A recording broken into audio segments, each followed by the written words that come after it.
Whew. So, class, we only have a few weeks left, right? We have 2 weeks left, and then the last day, which I'm going to be here for. That's right. So 3, isn't it? Or is it 2? It's 3 including today. So 3 class periods left. That's right. I'm going to JordanCon because I'd already missed 3 classes of this, which is kind of my limit for a year. I am going to teach the class and then get on an airplane and fly to Atlanta. So that's, the upside of all this grousing about the tour is that I did have the #1 book in the country, which is awesome.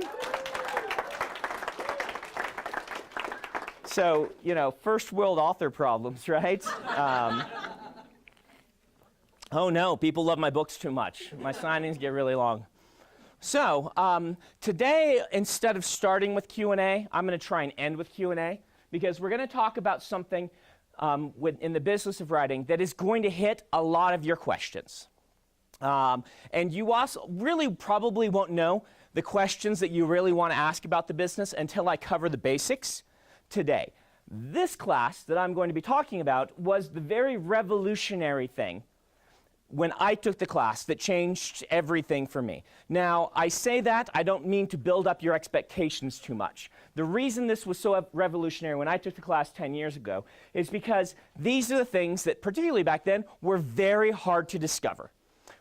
The business side of this. There's a seat right here, yes. The business side, particularly in the university, nobody really talks about or often really knows.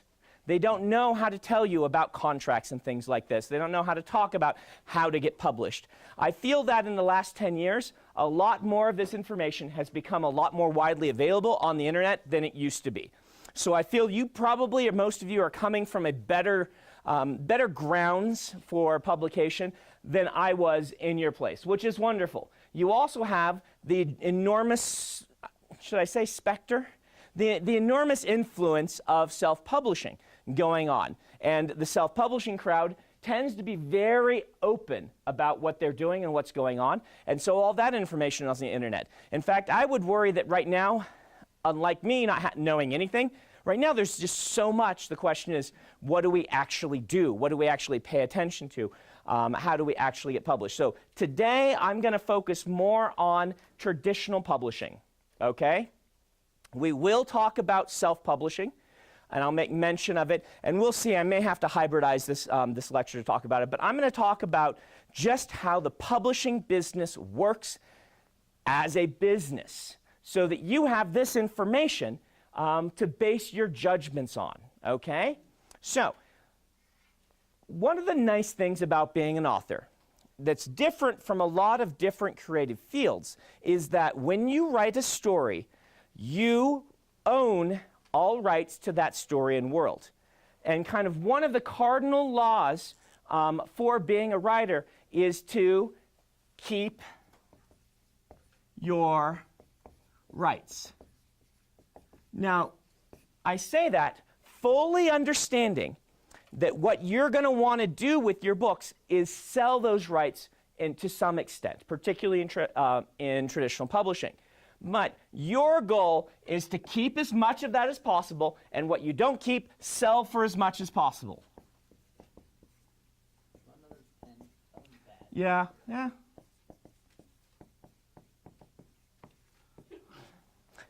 There's like 4 up here, so. Yeah, that one's actually really hard to see. Sell for as much as possible.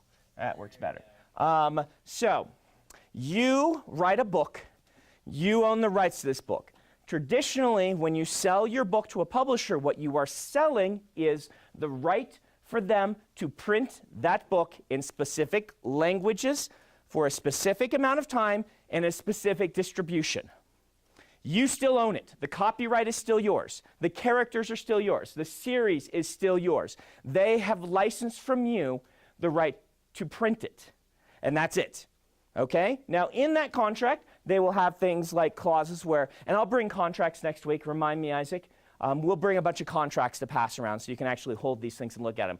Within that contract, there'll be things that say, for instance, we are allowed to release, you know, an edition in hardcover and in paperback, or we're allowed to make corrections to our edition, or what common things are in there. We're allowed to, a common one nowadays is print it in future mediums if they become available. They started inserting this after ebooks became a thing, where they got kind of blindsided by ebooks. They will include all sorts of clauses like this. Everything, you're welcome. Everything is negotiable.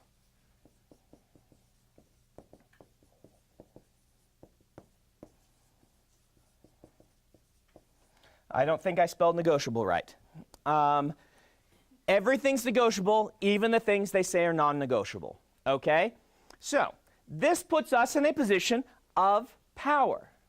Now, for a newer writer, it is not a very strong position of power, but at the end of the day, you have something they want to publish. If they do not have authors writing books for them to publish, they have no product. Okay? You are the ones providing it. And so you have the right to just say no. You always have that power and authority. Now, this is important to get across to new writers, because sometimes you get a contract, and every new writer I've had known to get a contract, myself included, kind of panics in the, let's not let this fall apart. I've been working so hard and so long for this, I don't want anything to happen to this contract at all. And so we assume that we don't want to negotiate. We assume that we just want to say yes. I want to get across to you that you do have power. And in fact, in the self-publishing world, because of it, you have more power, because you have another option. That option is not good for everyone, or at least not the best for everyone, but it is a good option for some people, which gives you this power. So you are going to license this book to them. The number one thing you're going to do then is you make sure that you are not selling the rights to the series.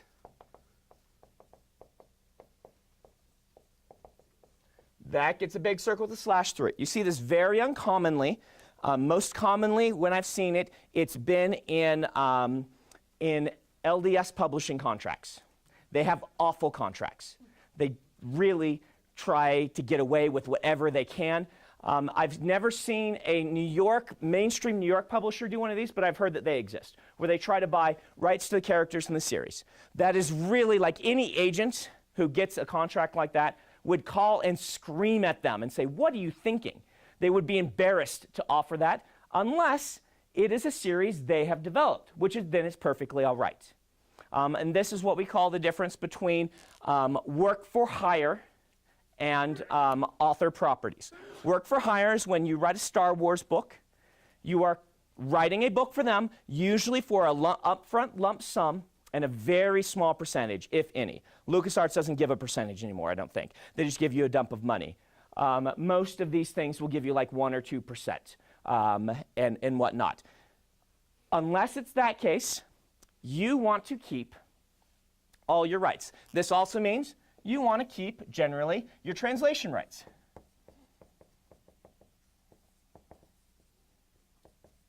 And we will talk a lot more about this. I'm circling, slashing it. You will want to keep that. And the other thing that you will see when they want to buy this is they will give an option. A rights of first refusal, usually is what they call it. First refusal. And those are okay. So you have written this wonderful book. You are going to be sending it out. You are going to be trying to license these. We'll go along this path a little bit more, but I do want to talk about how you get to this point. But I want you to know what you're doing. You are wanting to sell them the opportunity to print the book in North America in English only. All right? That is what you want to keep. It's not that hard. Every one of my books has been sold this way, even when I was a nobody. Almost everyone I know, this is what happens. If they stick on anything, they stick on what's called World English, where they want to keep the British rights as well. And some publishers will be much more a stickler on that, and they will bump up your advance in order to keep those. And it's worth doing if there's a very strong British arm to this publisher. It depends. We did not sell British rights, even though they offered double the advance, and it took us many years to sell them on our own. But now that we have sold them on our own in the UK, which is the second biggest market, tied with Germany. It goes America, which is huge, and then England and Germany, which can be pretty big, and then everywhere else. Everywhere else, like UK rights, okay, I'm going to give you numbers. Don't ooh and ah over these, okay? These are just for you, your information. A book I sold here for $350,000, sold in the UK for $70,000, I think, 65, which gives you kind of a scale. And then in Germany, I think for more like 40 or 30. But Dan's books here sold, I'm just ballparking these numbers. I don't know Dan's exact numbers, but it was something like 10,000 US, 20,000 UK, 90,000 Germany. And so these three markets, usually the US is by far the biggest, but UK and Germany can flop depending on what's really exciting in Germany and whatnot. Other rights, after we get to the UK and Germany, might all sell for 5,000 or less. I don't think we've sold anything for more than 5,000, except for Taiwan, where I became freakishly popular for a reason we don't quite understand yet. And so Taiwan is now, for me, up with Germany and the UK. But you can kind of see, like I'm a very big author, no pun intended, in both the US and the UK. I would say I'm an equivalent, maybe even a little bit more popular in the UK, just because they tend to have a larger percentage of readers.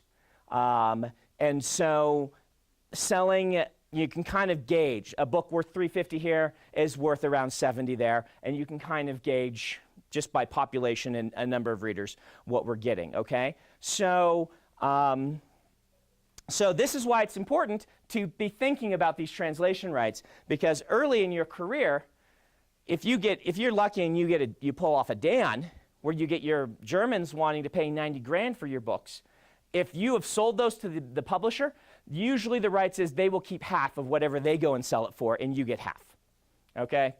So that's kind of what the translation rights mean. So, but you're asking me, boy, that would be such a wonderful position to be in, Brandon. How do we get here? Well, the reason I lead with this is I want you to know what you're selling. You are not trying to sell your soul or license your entire book away. You are trying to find a publisher that is going to provide a service to get distribution on your book in exchange for you giving them a share of the profits, you licensing this book to them. You are a small business owner with a product you have created, and you are looking for a distributor.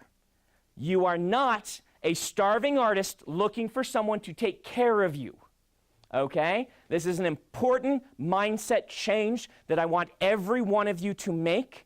Even those who aren't planning to publish as you're living, this is the way I want you to think of your art. You have something valuable, and you are looking for the best way to distribute that to the public. Now, in the past, the publishers were really the only way to do this. This is because booksellers really can't stock all the books that people want to publish. There's just not enough space. And so what the publishers would provide, and still do provide, so this is what the publishers provide.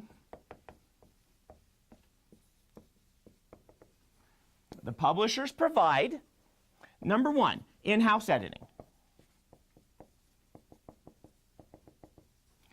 In-house editing is a good thing. Having a great editor can mean a lot for a book. Going to tour and getting, Harriet no longer, she's retired, but during the era where she was working, the person who discovered Ender's Game and Wheel of Time, having that person discover you and work on your books is a great thing. She's a fantastic editor. A lot of the editors at Tor are also fantastic editors, but I just mentioned that because those names will mean something to you. Having this editorial eye from someone who's established, who's worked with a lot of authors, and can help you take your book from good to great is very valuable. They will do art direction and design. So they'll find a cover artist. They'll pay for the cover artist. They will usually not let you make much of a decision on this, which is a sticking point for some self-published authors. The reason for this is your cover is a poster for your book. your cover is not an illustration of your book, okay? Change your thought process on this. We are wearing business person hats today, okay? We can put the artist hats back on another time. Today it's business person hat. And the business person says, when you walk into the movie theater and you look at one of these posters, do they usually depict a scene from the movie? No. They try to get across to you, the viewer, that this is a movie that has a certain feel and tone to it that you, if you like that sort of feel and tone, will want to go see. That's their main goal, get you through the doors. The cover's job is to do that same thing. And this is where a lot of people who are self-publishing or hiring their own artists miss the boat entirely. That the art on the cover is a tone piece to indicate to the right readers who look at it, oh, this is something I'll like.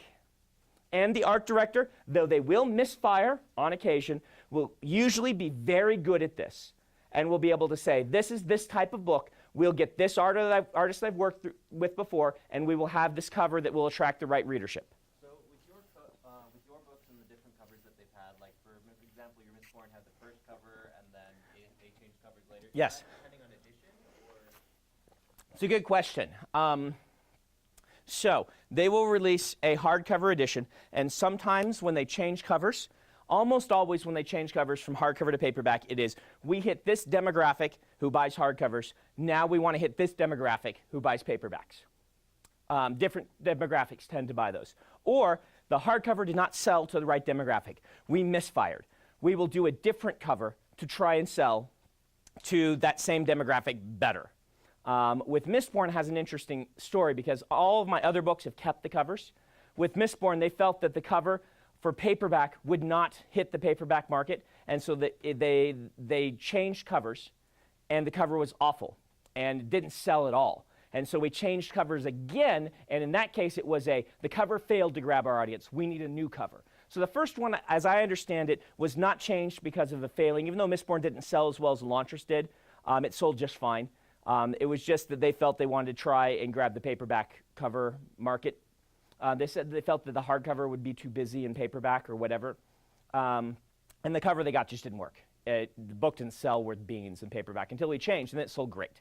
So the cover is very important, particularly as a new author, as a way to grab readers. Now, just get that into your mind. This is to get the right type of reader. You don't want to lie to the reader.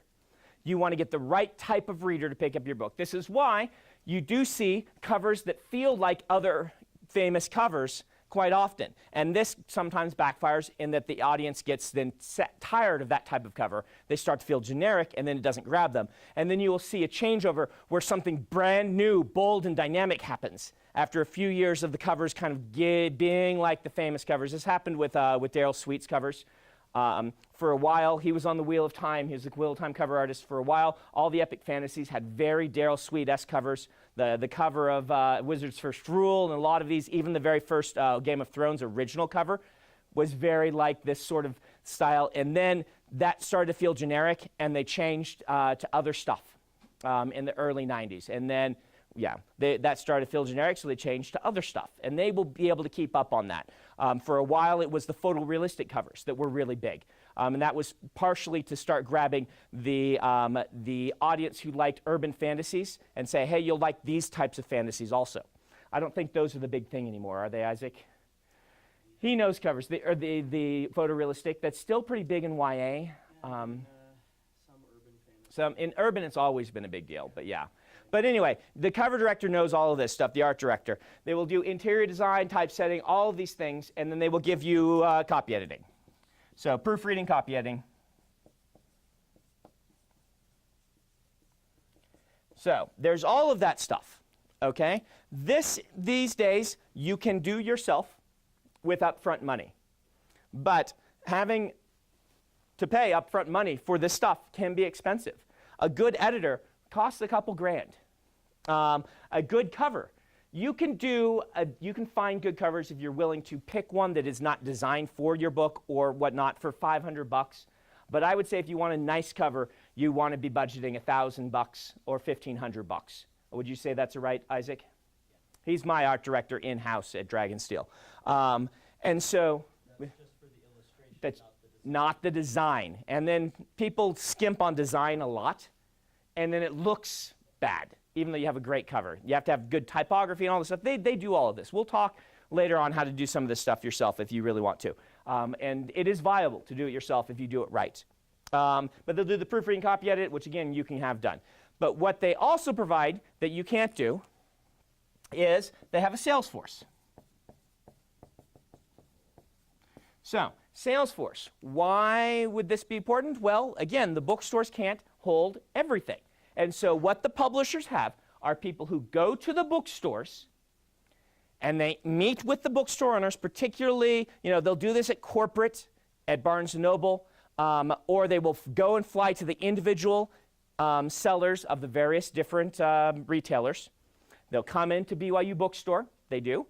They go into Sam Weller Bookworks in Salt Lake. They meet with Costco. They meet with all these people, and they pitch your books. They bring a catalog, and they go page by page, and they say, this is our lead epic fantasy title.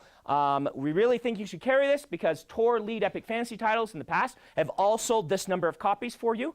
You trust us. You know that our books sell well, that we do good editing, that we pick good stuff. So you should carry 2 copies of this book in your bookstore, even though it's an author you've never heard of.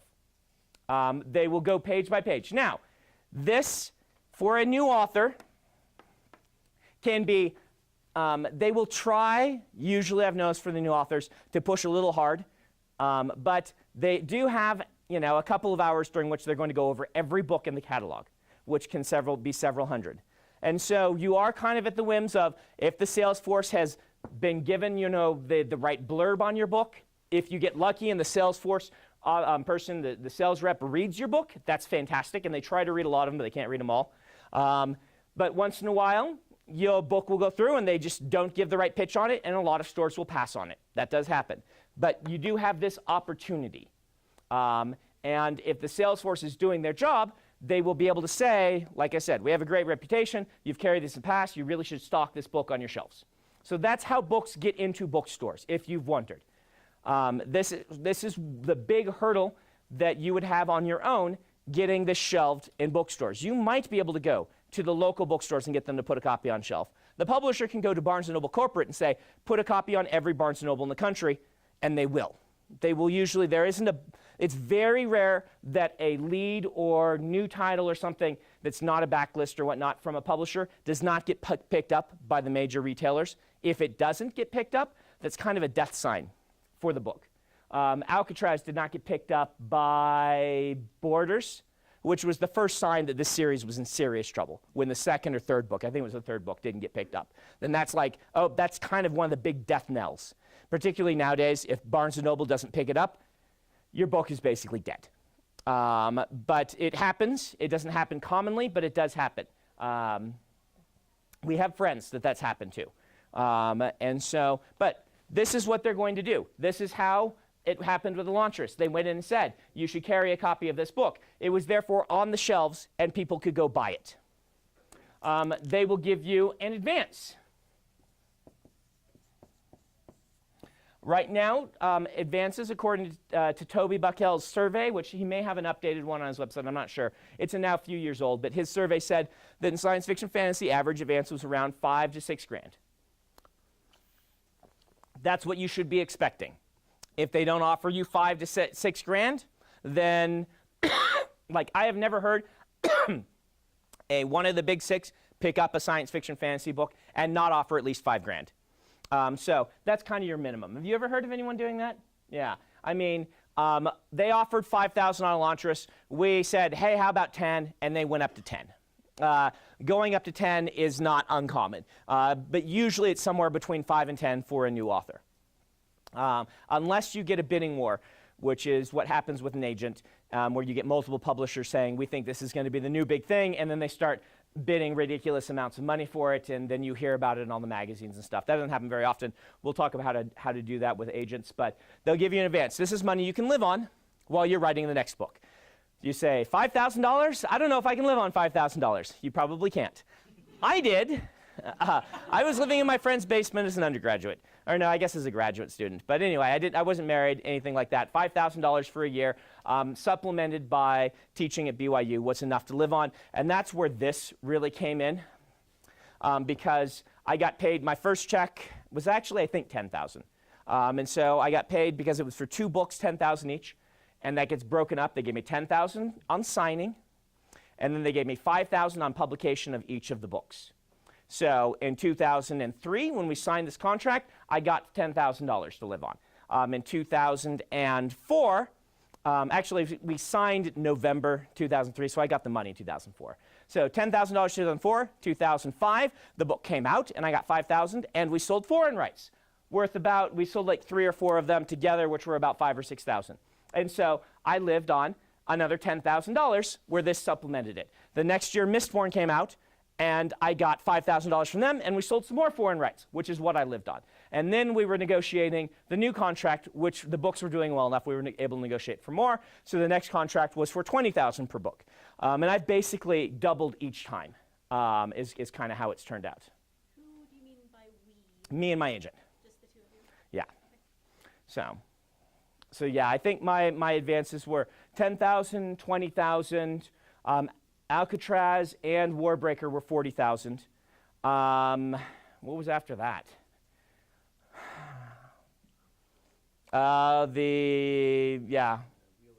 Wheel of Time. Wheel of Time's its own thing. But yeah, Alloy of Law. The Alloy of Law was 80. That was the one that was 80. And then there was the original Way of Kings was 160, I think, and then the new one was 350. So kind of about doubling each time is where we've gone. So that can't keep up, by the way. Yeah, back there. What's that, YA numbers? So my YA numbers were Alcatraz was middle grade, and that was 40 per book for 4 books. And then my next series was the Arithmetist, which was part of the Alloy of Law contract, so it was 80 for 1 book.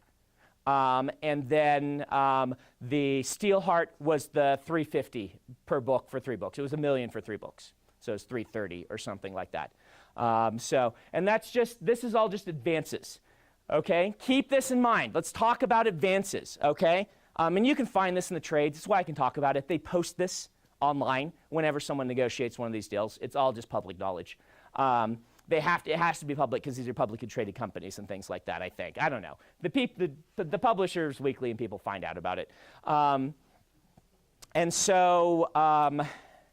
So this is an advance. This is money they give you against future earnings, okay? So when you sell a book, common number's about 10%. That varies. I'll give you the exacts in a little bit. They sell a book at Barnes & Noble. 10% of that cover price is owed to you, okay? And they will pay you regardless of how discounted it is unless it's on the super discount bin. There's usually if it sells for like $5, then nobody makes any money off it, and we pay you like, 50 cents or not even that, 2 pennies or something. It's like nothing. But anything that pays, even if they discount it, you get it's between 6 and 15%, depending on the edition and how many have sold. That advance counts up to that money counts up to your advance. And once you crest your advance, you get royalties. If you never crest your advance, then you do not have to pay back the advance, but you do not get royalties. So the advance is a gamble by the publisher on what they think your book will earn, and usually they try to match an advance to about the first 2 years of earnings. So what their advance is what they think. Now, that's going to be skewed on your first book because they can underpay for a first book because they don't know. Once you have an established track record, you can pretty much figure out what you can be demanding for advances, and you will always be trying to push it higher and say, I think this new one's really going to take off. We should be getting this much. Where they're like, in the past, you've done this. That's what we should give you. And it's going to be kind of this trade-off. Way of Kings contract, as I said, was $160 per book around, but we had what we call a bestseller escalator, where my bestseller placement determines the extra advance we get. For instance, I had number 1, that was $250,000. So the actual original advance was $160. Then you add $250 for our bestseller ranking, and that's what the actual advance ended up being. So it was more around $400. per book on that one. And that's just something we negotiated in because we didn't know where I'd be placing after the Wheel of Time. And so getting them to pay the $400 or $500 that we thought they should was not something that we could really demand for them but we were able to say, look, if it does what we think it'll do, you should be paying us this, which we worked out the advance this way tied to bestseller. So we get like a piece of it up front and then a piece of it when the bestseller list happens, which is something that Joshua suggested, my agent, which worked out really well. So it allowed us to negotiate for these books and get contracts for them and not wait, because we knew I was going to be a lot more popular, but Tor didn't want, Tor's like, well, what if you aren't? So it all worked out that they happily cut us the check for that after getting a number one. We will probably, Tor does not get a lot of number ones. They usually get maybe 1 or 2 a year. And so, yeah. So are advances better than royalties? That's your call. Oh, that's a good question. Are advances better than royalties? So, there, you have to make this decision. And I will tell you why an advance is cool and why it's not necessarily cool. An advance means if you get them to put a lot of money up front, they have the sort of sunk cost philosophy. We now have to promote this book. We have to make this book sell because we just paid a whole bunch of money for it already. So it forces them to do a lot of this work, which is a good thing. That's one of the reasons why a large advance is advantageous. However, you are right to be saying, well, wait a minute. If we get the same amount in royalties at the back end, would it not be better to, instead of taking a big advance, force them to give me a higher royalty? And in the long run, that makes you more money. It will. Though the accountant is saying, Emma's like, but you could invest that money that you get and make an extra 5% on it, which therefore bumps your royalty up by 5% on this. And so you could run the numbers on all of that. If you get up front $400,000 that you can then invest, that can mean a lot of good money for you up front. So what do you value more? And how much is it worth to convince them that they should sink a lot of money into this book? Now, every publisher has an incentive for every book to do well. But if you think about the incentives, a high royalty and low advance almost de-incentivizes them to sell that book instead of another book, whereas a high advance means that they're incentivized to recoup their income that way. And so you can ask these things. Another tricky thing with advances is the question of, is it possible to get too much? And it is possible to get too much because, and a lot of things in entertainment, publishing depends on perceived success. A book that it sells for $20,000 that then makes $40,000 and pays 20% in royalties is a smash success. A book that sells for $80,000 and earns $40,000, they sold the same number of copies of those two books, is a flop. So, you're wanting to get, as an advance, the right amount for your book that will force them to not just force them, but we'll get this idea of, we signed a big deal, generates its own sort of thing. It's not like the publisher has to be forced into this, but if they sign a deal, then everyone in the house is like, wow, this must be an awesome book. Let me read it. Your sales reps are like, oh, this sold for $1 million. I better read this book. The sales reps will read that one. The in-house people will look at it. The art department will be like, this had better have a smash cover because we spent $1 million on it. And you get all of this attention. And at that point, when they've spent $1 million, when you say, I should go to BEA, Book Expo, and promote it, they're like, yeah, that's a drop in the bucket to what we've already spent. So yes, you'll get a bigger marketing budget, all of this sort of stuff. But then if you end up not earning enough on the book to earn back that, then it can be seen as a big flop. So I met an author last week Uh-huh. who was with 4 books, and her first book outsold its advance, but the sequels did not. Yes. And they dropped her, and now she can't find an agent anymore. Right. The question is it dangerous to publish a book under your real name if it might be a flop? Is it public? For those, yeah. Is it dangerous? I'll repeat this just in case on the microphone they can't hear. To publish under your real name in case it's a flop? I would say no, because you can always change your pseudonym and things like that. And that's very common. A lot of authors you'll meet have multiple pseudonyms, and I'd say about half the time when they change their name, it's because one book series didn't take off, but their writing is still solid, and everyone agrees with this, and so they repackage under a new name. It definitely is harder for you in that case. But I would say publishing under your real name is advantageous for a couple of reasons.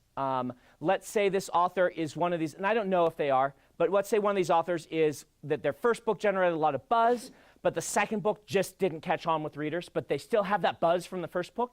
Self-publishing under their own name then takes advantage of all the marketing and buzz, and the public doesn't know that the book flopped. They don't pay attention to any of that. It's not like movies where you hear what a flop is. You guys won't know most of the books that flop because a lot of it's based on how much did they buy, who picked up copies. If the publisher, for instance, if the publisher prints 400,000 copies and sends a whole bunch of them to Walmart to sell, and Walmart doesn't sell any, and they're left with all these books that they then have to pulp or they have to sell. Like, the public doesn't hear about any of that, but you could have a book that sells a ton of copies that still has all these problems. And you benefit from all of that when you go and self-publish, if you decide to do that.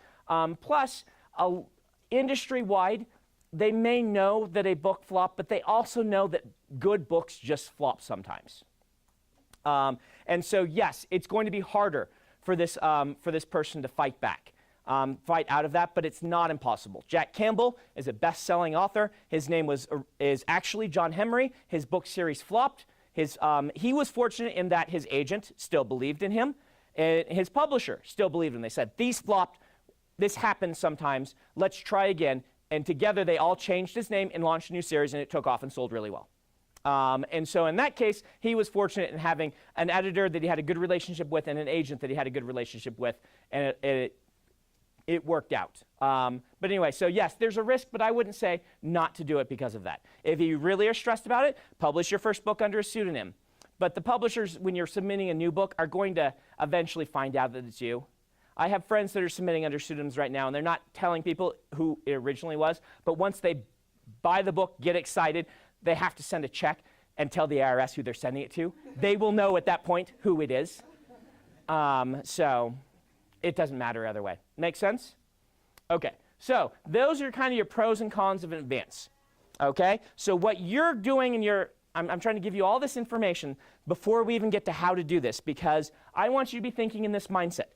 So you have a product, you are trying to get an advance and access to all of this, and in return, you are going to be giving a large share of the profits to the publisher.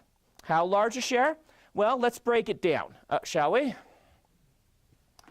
I'm going to do this for a science fiction fantasy hardcover and then a science fiction fantasy paperback, because those are the industries I know. It's a little bit different in YA. I'll try to note where it is different. But let's say your average $25 hardcover, okay? So you sell this hardcover in the bookstore. We're not talking ebooks yet. You sell this, we're kind of still, I'm giving you the foundation in this world. Ebooks are changing things. Ebooks, depending on your genre, are between 30% and 70% of the market, okay? Depending on the genre. So this $25 hardcover, how much of this goes to the publisher? Anyone guess? 10? That's a pretty good guess. I would say straight off, that's actually, have you taken my class before? Okay, that's about exactly it, because what's going to happen is the bookstore is going to keep about 50. About 50%. It really actually changes depending on who they are. It's usually a little bit less than 50%. They're usually keeping like 45% or something like that. But for our arguments, we'll do that. So the publisher's going to get $12.50, which $2.50 is going to go to you, right? 10% off of it. So they have $10. Okay. So they have $10 on your off of your book that they've made. So they're getting 4 times what you are. Now, granted, printing cost on that is probably, we say about 10%. I'm really not sure what it is, but I think it's about 10%. What would you say, Isaac? Probably a little less than that. It depends on how many copies they do and things like this. But on something like this, if they're printing probably 5 or 10, yeah, then it's probably about 10%. about 10%, maybe a little less. So printing, we'll put $250. So they've got $750 left. So $750 is their real profit. So you have to, what you're doing here is you're giving up, basically, you could be making, if you had somehow printed this all yourself and walked into the bookstore and sold it, you could be making $12.50. Or no, $10. And instead, you're making $250 and giving $750 to them. With this $750, the company is meeting all its bills, it's paying for all of the whatchamadinkies that it does, and all of this stuff, and its legal department and things like that. That's the very simple breakdown of what's happening, okay? With a paperback, and I think this is generally the same in teen. I don't think any of this stuff is really changing, except for the fact that teen tends to be more wonky with its breakdown into paperback and things like that. Like sometimes teen books stay in hardcover forever. Sometimes they start in trade paperback and then they have like the teen-sized paperback, and then they almost never go to mass market. But if we're doing a mass market, right now mass markets are selling for mine. What are they selling for? $8.99. Mine are big books. We'll probably do the $7.99, $8. Which, once again, half of that is going to the bookstore, so you get $4. And off of this, you're probably making 8%. New author, you're making 6. So what's 6%? That's like 600, so about 50 cents. So you're getting 50 cents, and they are paying 50 cents to print it. So they're taking home $3. And you're taking home 50 cents. So there are a whole lot of things in here that that go into this $3 or $7.50 that I'm not even mentioning. They do have to pay shipping. Usually, let's see, one way is the publisher. I'm trying to remember which one it is. The publisher pays, they pay for it one way and they ship it back. I don't know. There's shipping involved. Because books are returnable, and so the bookstore, if they don't sell them, returnable means they can send it back for a refund, which then has to be sent. It's like a refund in-house that they have to spend on that publisher's books. But so if your book doesn't sell, they can send it back. So the publisher has to have, that understanding of extra copies, because you may get returns. They have to pay shipping on one of the directions, and someone else pays shipping on the other. The bookstore pays on one. Yeah, I think that the publisher has to pay it. On both? Well, at least On the return. Yeah, I think that, why yeah. In paperbacks, you'll notice inside it says, if you bought this without a cover, it hasn't been paid for. It's because it's cheaper for the publisher to just have the bookstore destroy all the copies of the paperbacks and send back the covers Yeah. than it is for them to ship. Yeah, and so I think it is the bookstore pays to have it shipped in, and then the publisher pays if it returned. Publisher also pays, yeah, you're cringing about ripping off covers. So that's what happens. It's cheaper, that this 50 cents to print a new one is cheaper than the shipping on sending it back, and particularly if you count all sorts of wacky stuff. But warehousing, they have to warehouse all these books somewhere. That's expensive. The other big thing that you don't see into these costs is they want to overprint. Has anyone worked in retail before? Know anything about retail? Adage of retail is, if someone walks into your store to buy the thing they want to buy and they can't find it, you have failed as a distributor. You want to have copies on the shelf so that almost all of them sell, but not all of them. If all of them sell, you did not send out enough. So what publishers are usually looking for is an 80% sell-through, is what they call it, which means that 80% of the books have sold. That means most people who went to a bookstore found a copy on the shelves, and it didn't bleed them all dry. But if they'd printed more, they probably couldn't have sold that many more copies. And so they're expecting 20% of their profit, of their printing and everything, to just be eaten up in having extra copies on the shelves that aren't going to sell, just in case somebody goes in there wanting to buy one. It's just kind of basic retail economic theory, is that sort of thing. But if you have 50% sell-through, that's where you're getting in trouble. That means you printed way too many. You've paid to warehouse all these books, and you're paying to get all these returns back to you, and you paid to print all these books. That's where you can run into this big flop philosophy with the big advance and a big print run that doesn't sell. So anyway, this is kind of what you're having to decide. You are a business person with a product, and you are trying to take advantage of the publisher's distribution methods and in-house help putting your book together in exchange for giving up this amount of the money, but also giving up the hassle of having to do this, all yourself, and to not have to worry about printing extra copies, warehousing, returns, all of these things. And that's the way the industry was for a long time. Then ebooks came along, and they have changed a lot of things, because with ebooks, guess what? This money doesn't exist. Warehousing doesn't exist. Returns don't exist. Your cover is still important, but it's not nearly as important.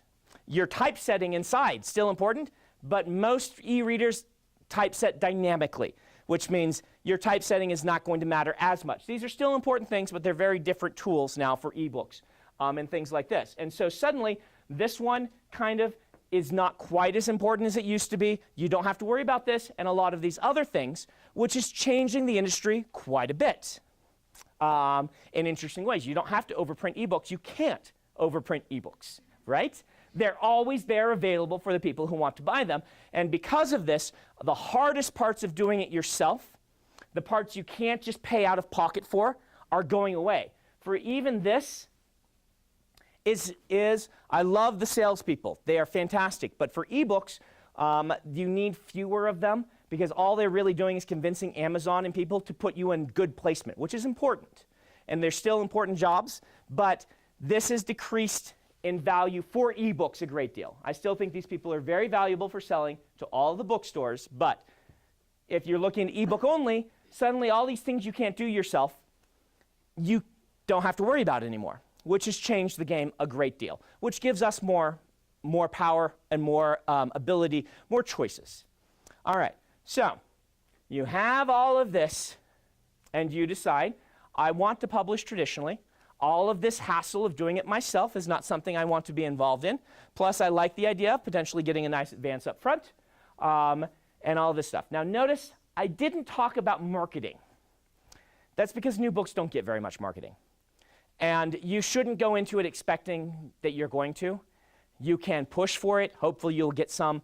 But book publicity is hard, and it's very hard to reach the reading public, particularly in books where, if you imagine this book that we did here that's $25, a good selling, but not fantastically selling, but just, a book that they would do more on, but didn't do a smash success, let's say sells 5,000 copies.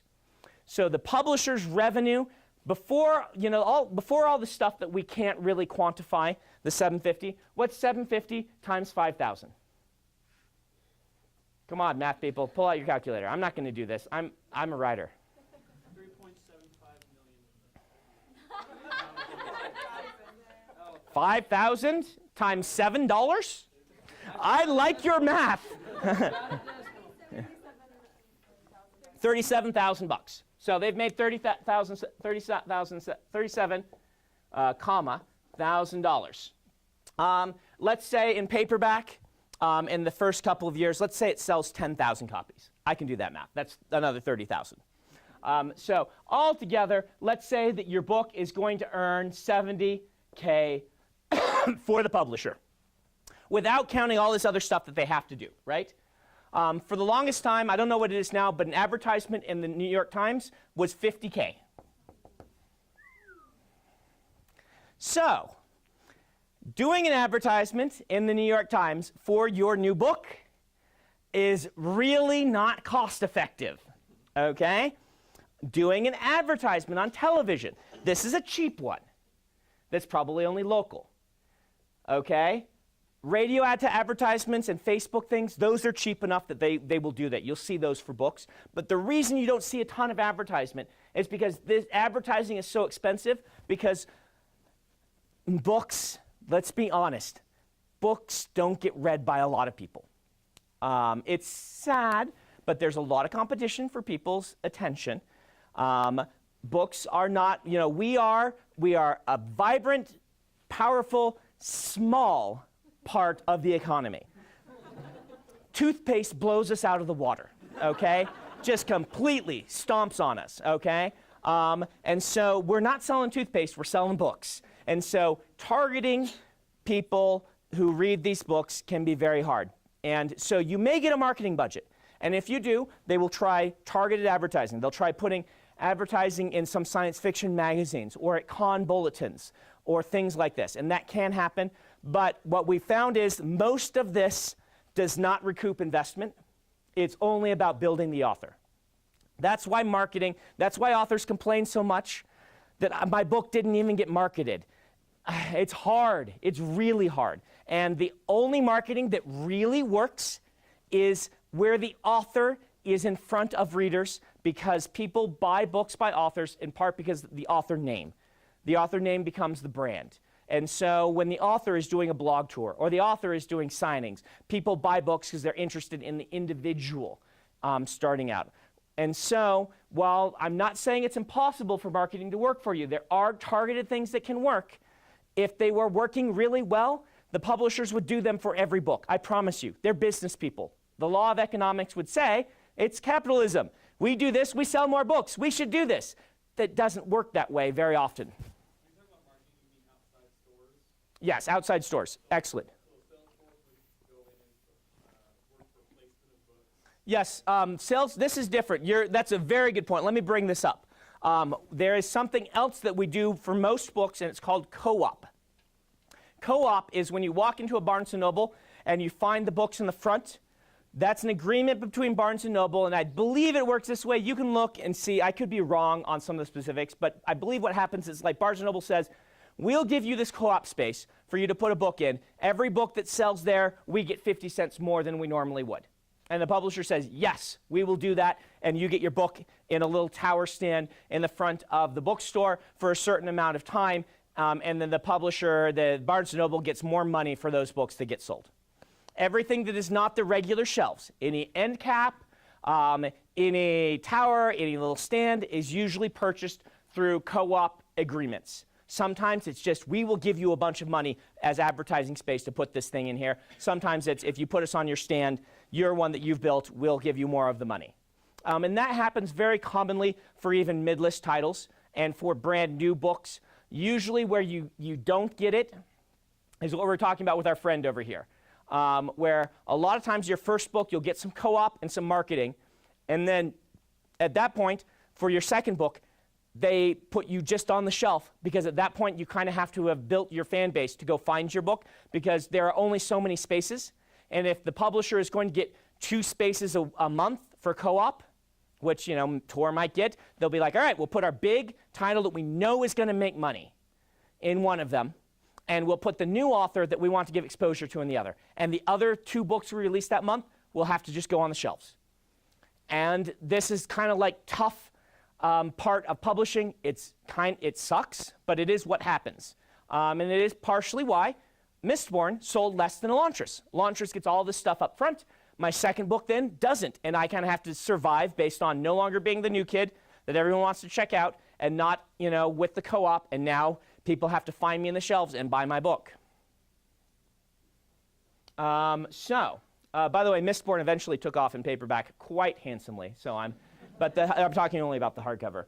Elantris sold like 10,000, and Mistborn sold like 9, maybe 8, 7, something like that in hardcover, which was a little bit of a problem because they printed like 12.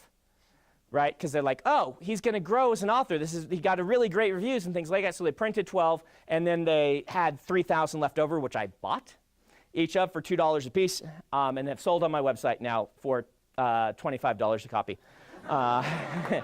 Yes, you're clapping for me. So yes, that was a really good business choice that I made. We've sold through every one of those. And now we have to buy them just like any regular bookstore does for the 50% off or whatever. But for a while, we were making a lot of money on those things, which was great. It was one of those things during the early days when I was not yet Brandon Sanderson. I was just Brandon Sanderson. Selling an extra 100 copies every year was an extra $2,000, which is really, really nice when you are a struggling new writer. So yeah. I'm glad I bought those. Okay, so you've got all this in hand. You say, Brandon, I want to do this. We'll talk about self-publishing next week and agents. I want to do this. What do I do? Well, the number one thing you do is make sure that you are putting your artist hat back on and you are writing consistently lots of books. You are not putting all of your eggs into one basket. You are doing what I've been telling you all semester, which is train yourself to be a person who can write fantastic books, not somebody who wrote one book that one time. Okay? Then, once you're sure that stressing about all this stuff is not ruining your ability to write, because training yourself to be a writer is far more important at this point. We do want you to publish, but I don't want you to stop writing. Then you can start approaching the publishing game. Your first decision will be whether to self-publish, traditional publish, or hybrid. I suggest to most writers doing a hybrid approach. We'll talk a lot about self-publishing next week, but the hybrid approach is you pick a couple of books that you think will sell better to publishers. Usually these are thicker books, or they are books that that are part of a series. I don't know, whatever we'll talk about next week, what sells really well self-publishing. And you're going to be marketing those to the traditional publishers, trying to sell. And you're going to go through all the avenues I'm going to talk about getting those sold. Is that clock right or wrong? 6:10? Okay, so it is right. It's actually right. Huzzah! So you're going to have Corbett get you more water. Thank you, Corbett. You're going to do this hybrid approach where you've got those books you're sending out, and meanwhile you are doing other ones online. And then if the ones you send to the traditional publishers are not picked up, or if they're picked up but you don't like the deals, and eventually you've exhausted those opportunities, you bring those in as your next self-publishing group, and the books you've been writing you send out traditionally. And I would be rotating like this so that you are giving both an opportunity to take off, and perhaps writing some specific things for self-publishing that tend to sell very well that way. That's what I would be doing right now if I were trying to break in this current industry. The fact that in general most books are still selling 50 to 60% in print, and ebooks still, while being awesome, have stopped their double-digit growth and are now in the small single digits growth. We're anticipating, unless Barnes & Noble collapses, that we are going to average out at the 50-50 sort of place for the near future. It could eventually become that everything's ebook, but for the near future, it looks like it's going to go there. I've heard that a lot of publishers want to get your debut novel. Yes. Save, No. not self-publish. They want to get your debut novel. Should you save it? Only if traditionally publishing is you've got your heart and soul set upon it, then yes. But your first published book is your debut. So if you've already published your 5th book online, you no longer have a debut. And they will call your first published with print, they're your debut anyway. They probably will. So honestly, I would, the trade-off for keeping back any books from traditional publishing is if you don't want to go through all the self-publishing stuff we'll talk about, that's fine. Just only go traditional. There's no problem with that. But the trade-off for somebody who's willing to do this is too high, I think, because the chances that you will take off on your own online, while still slim, because taking off in entertainment is still slim, you're doubling your chances, which is awesome, right? Who wouldn't take, if you go to the casino, like if you bet on this table, you have a 1 in 10 chance of winning. If you bet on this table, you have a 1 in 5 chance. You put the same amount of money forward, the same amount of work, and the pay that you get back is the same. Which one do you bet on? Well, there are some betting on this one, some little things that you lose. But it far overwhelms what you would lose in the opportunity to have a second chance to just be taking off, to find a readership on your own. Now, there are things you have to do. There is lots of mental energy involved in self-publishing that you may not want to do at all. I'm going to try and bring in what's his name? I'm sorry, I know him. Yeah, one of my students who self-publishes a lot, Joe. I'm going to bring in Joe next week if he'll come. He went the self-publishing route and is a huge self-publishing advocate. I'm going to try and bring him in to talk to you a little bit about going the self-publishing route so you can know firsthand from someone who did it, because despite all that I think I know, I broke in through the traditional model. Okay? I know a lot about that model. I did not break in with self-publishing. Larry Correa did. Find him at one of the local conventions. He lives out in Eagle Mountain or something. He's very close, and he'll tell you all about it. But I did not. So, How do we go about doing this? Well, you are now thinking of yourself like a business person who has a product. Let's say that you had a new brand of toothpaste. How would you sell your new brand of toothpaste? Raise your hand. Tell me, what would you do? Okay. Free sample. Okay, you're not selling, you want to get it in stores. You are the distributor. You aren't selling it from your, if you want to sell toothpaste in your own corner shop, that's what we talk about next week. What are you going to do to get your toothpaste carried by Walmart? Have a famous person brush their teeth with it on television. Okay, you probably are not actually going to do that. That's what you will do after people can go buy it at Walmart. If they can't go buy it at Walmart, having a famous person brush their teeth with it, people will run to the store and try and buy it. They can't.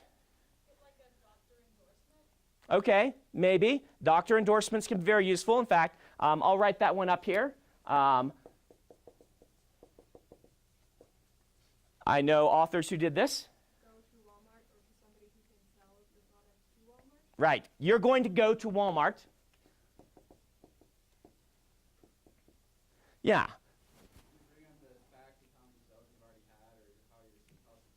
Okay. If you're going a hybrid route, you can definitely do that. Fact sheet. That's more for next week, but it is one of the advantages of the self-publishing route. If you can get a little traction and say, I've sold 10,000 of these on my own, here's my next book, what do you think? Then that can really break the doors open in self-publishing for you. Let's talk a little bit about going to the source, and then I'll talk about doctor endorsement, okay? If you wanted to get your toothpaste into Walmart, you would go to Walmart. You would probably go and meet with the people at Walmart who stock the toothpaste, right? Okay, this metaphor, we're going to toss this out the window. We're just going to go directly. If you want to get published, you need to be going to where the editors who can buy your books are, okay? Now, a lot of people are trying to get published, and what they are doing is they are sending their samples. I guess the free sample idea really does work because they're sending their sample chapters to these editors. If you go to any editor's desk and ask to see their slush pile, they will pull out this big thing full of books that authors have sent them. I remember the first time I went to Tor and I got to see the wall. I don't know if they have it anymore, but it was a wall of slush. Every book that came to Tor, they put in the wall of slush. Periodically, they would say to the interns, go read some slush. We don't have anything else for you to do right now. They would go read slush. Periodically, they have like slush reading parties. We're like, all right, everyone take a few. And theoretically, the editors are supposed to go take things off the wall of slush and read them. I don't think they ever actually do, because on their desks, they also have a pile of slush that has been sent to them personally by editors, or by agents, by authors that they've met or know, or things like that. So you want to keep out of the wall of slush and at least get into the desk of slush.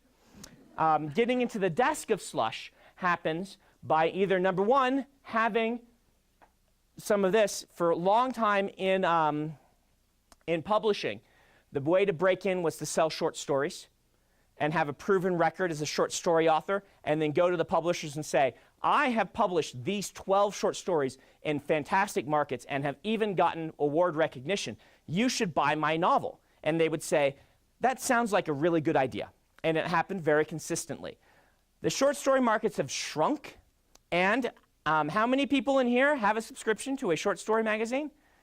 Yes. So none of you are reading short stories. I guess not sci-fiction, Daily SF or something would count. If Tor.com, if you are not consistently reading short stories, you will write bad ones, and you shouldn't be trying to break in this way. If you do, it's still a fantastic method, okay? Getting published on Tor.com, Daily SF, Analog, Asimov's, F&SF, the really reputable magazines, some of the ones like Clark's World and things like this.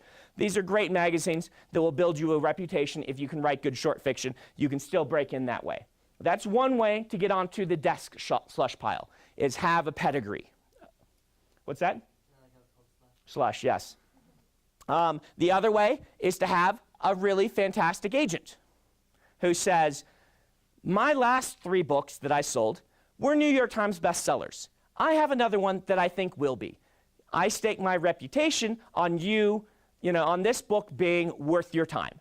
No promises that it will be a bestseller, but it will be worth your time. When an agent like that has a relationship with the editor, often they've gone out to dinner with them a lot and lunch and talked about their books and the lines and what they're interested in, they will then send the book, and that goes onto the desk slush pile, maybe even to the top of it, okay? When I sent a book to Random House, when I sent Steelheart to Random House, what happened is I went to James Dashner, who's a friend of mine, and said, Dashner, I like what they did with the Maze Runner for you. I want to submit to Random House. I'm going to submit to a lot of places, but will you call your editor and tell them this is coming? He called his editor and said, Brandon wants to submit to you. And they said, oh, really? And so my agent sent it the next morning. They read it that day and made an offer by the next morning. Okay? Right. So that is an example of it. Comes in, it goes to the top of the desk slush pile and gets read, and then they make an offer on it. So that's, having a reputation, having a great agent can do things like this. That might be, so I've listed two things that many of you can't do, at least in your current state. You may not be writing short stories. You don't have an agent yet. We'll talk about how to get one. So you need to do something else to get on there. Those something else's will be a mixture of, number one, writing really well, having opening chapters that we've talked about all the things in this class. Number two, going and meeting the editors at conventions and actually doing your research, learning who all the editors at all the various publishers are, the ones that publish books and have edited books like your own, so that instead of sending to Tor Books randomly, you are sending to the editor at Tor Books who likes your style of book. Lee Modesitt says consistently, you can talk to him about this, there is one editor in all of New York he thinks who likes his fiction. Fortunately, that's the person who's buying it and releasing it. He says, if I were to send my books to any other editor, they would reject them. And so he's a person who believes if he didn't get his books in front of the exact right person, that he would not have a career. That happens consistently, where editors all have different tastes and interests. And if you send your book to the wrong one, sometimes they'll read it and be like, oh, this is awesome, but not for me, and give it to their compatriot. Sometimes they'll be like, I don't get this. And if you had just gotten it to the right editor, you would be in a much better position. If you had targeted it at the right house, you're going to do much better. Now, we are out of time today. So the first thing I want to talk about, Isaac, next week is going to conventions, the names of all the publishing houses, how to meet them, and how to interact with editors, okay? Keep this all in your brain, though, everything I talked about this week. All right, you're off. Bring up your thingamaboppers, and we'll see you next week.